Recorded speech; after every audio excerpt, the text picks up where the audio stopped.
Chachamim, il dit à Zorim Bedima Berina Ektsor, des fois l'homme, quand il plante, quand il travaille la terre, il faut qu'il laboure la terre, qu'il arrose la terre, qu'il la laisse reposer. Après, il met la graine. Après qu'il a mis la graine, il faut prier qu'il y aura la pluie, le soleil, le temps qu'il voit cet arbre, il voit les fruits, et il s'est fatigué. Mais comme il vient pour récolter, c'est avec la joie. Sur ça, Chachamim, ils ont dit Azorim Bedim'a, celui-là qu'il plante avec une larme, il récolte avec une joie.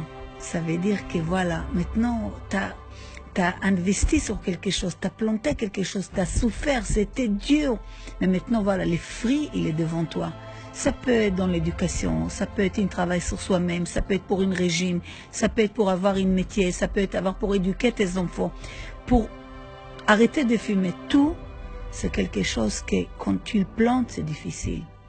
Mais vous savez, dans ce monde, il y a les Gehenom, il y a les Gan Eden.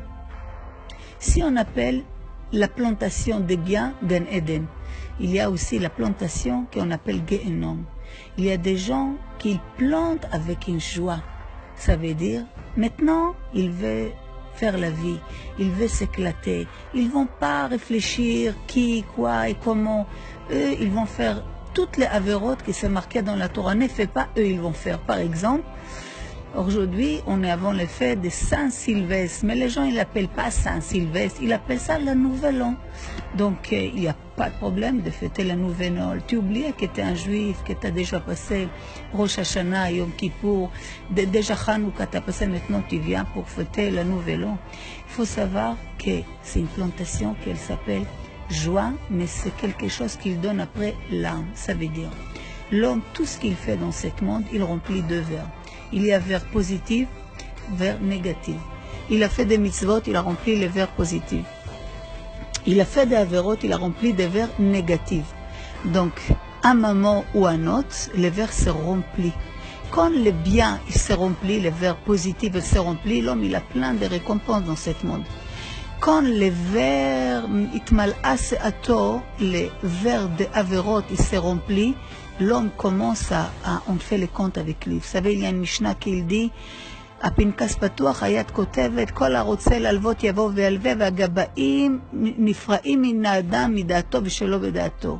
Il y a comme une cahier ouvert, il y a une épicerie, tu rentres, tu lui dis, j'ai pris 2 cafés, 2 thés, j'ai pris un coca, et lui, note. Mais maman, tu n'es pas venu pour payer, tu n'as pas réglé les comptes et la somme elle est augmentée. Il en va des gens que eux ils viennent te prendre de l'argent de ton compte que tu veux ou que tu veux pas, donc avec ton avis ou sans ton avis.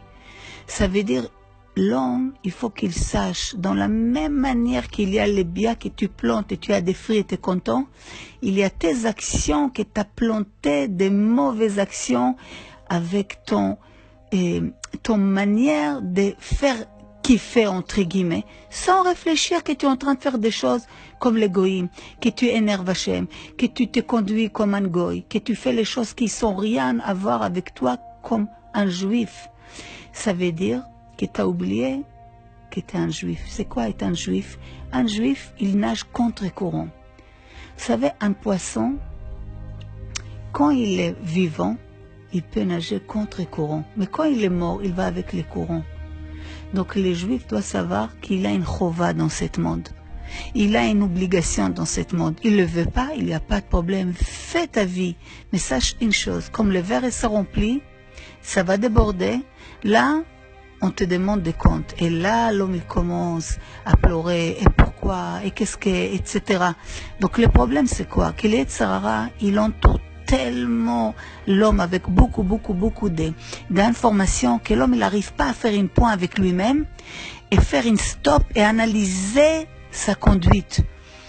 Ça veut dire que à la limite quelqu'un qui fait encore Shabbat, peut-être il fait une compte avec lui-même.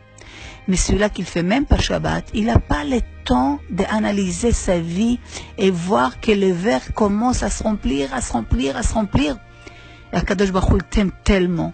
Il ne va pas te laisser comme ça. Lo idach memeno nidach. Il n'y a pas un juif dans le monde que Akadosh Baruch Hu il les laisse tranquille. Tout le monde il les réveille dans une manière ou une autre.